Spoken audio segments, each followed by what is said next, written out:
All right, welcome to today's Buoy 10 updates. Well, today was a little bit of an interesting day. So yesterday I did everything absolutely right. Today was the exact opposite. I came out of yesterday saying, all right, I'm gonna fish the ship anchorage right here behind me first thing this morning, and I'm gonna stick with that and then figure out what I'm gonna do after that. Well, when I came out of the marina here at Westmoreland Basin first thing this morning, the current was just ripping. It was going probably 5-6 miles an hour.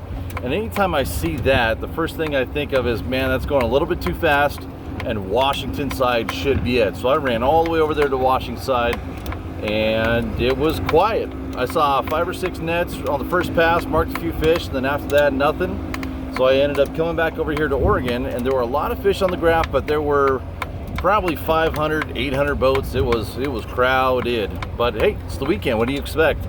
But I saw a few fish get caught. It was good, but it wasn't anything to brag about or say that was an incredible bite. You know, it was consistent, but it was only consistent for a little while. And the pattern kind of has persisted here with that for whatever reason, because it's not tide related. Around 9 o'clock in the morning, the bite just slows down. You would think as the tide gets an hour later each day, this bite would continue that we saw like on the first day and yesterday when it ended on the first day at 9 a.m. Well, by today it should be 11 a.m. that it should be good until, but that has not been the case. One other note, it kind of seemed like the fish, once we hit the bottom of the tide, we have no idea where they went. They just disappeared. The guys that were down in Hammond, they weren't finding them. The guys that ran up to Tongue Point, the fish weren't there. The guys that stuck there at the ship anchorage weren't getting bit. So where did those fish go? Because our graphs went quiet as well. It's almost like they spread out and scattered. And that could be what happened just because of the size of the tide, but in all reality, man, we should have found a bunch of fish.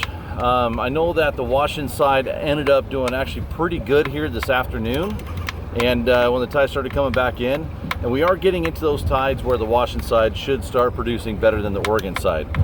Yeah, gosh, so what do we do tomorrow? These are some growing tides right now, and typically on growing tides we do not see very many Chinook come in. However, I think it was 2 years ago, that's when we saw the most amount of Chinook come in, were on these growing tides. So I'm hopeful, because what I don't want to have happen is there to be this big huge gap in the run between now and when we fish again, well, obviously fish again, continue to fish, once we see those big high tides and then they start to drop again, and that's when we typically see a bunch of Chinook start to come in, or on those falling tides, which won't be until next week.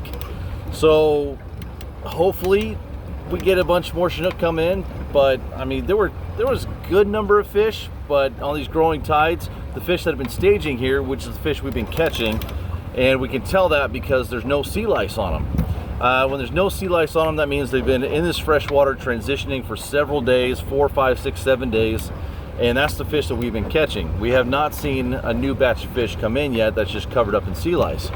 So we're gonna need some new fish here pretty quick, because these fish on these growing tides will just take off and head off upriver. So it's great for you guys that are fishing up there around Puget Island, Cowlitz, all the way up to Bonneville. They're on their way. But for us down here, we're hoping that a new shot of fish comes in pretty quick. We ended up getting all but one of our fish, all but 2 of our fish, 1 or 2, whatever. We got a handful of Chinook, and we ended up getting actually 1 really nice coho too, which surprised me. I haven't really heard too many coho being caught, so the fact that we got one was pretty cool. But I'm just done here tossing the carcasses for today. I'm gonna head in, fuel up, start getting all my gear ready for tomorrow, and talk to a lot of people to figure out what the heck to do tomorrow. Because tomorrow's one of those days where you could go left, you could go right, you could go up or down, and hopefully find fish. So, time to start picking everybody's brain and make a plan for tomorrow. See you guys later.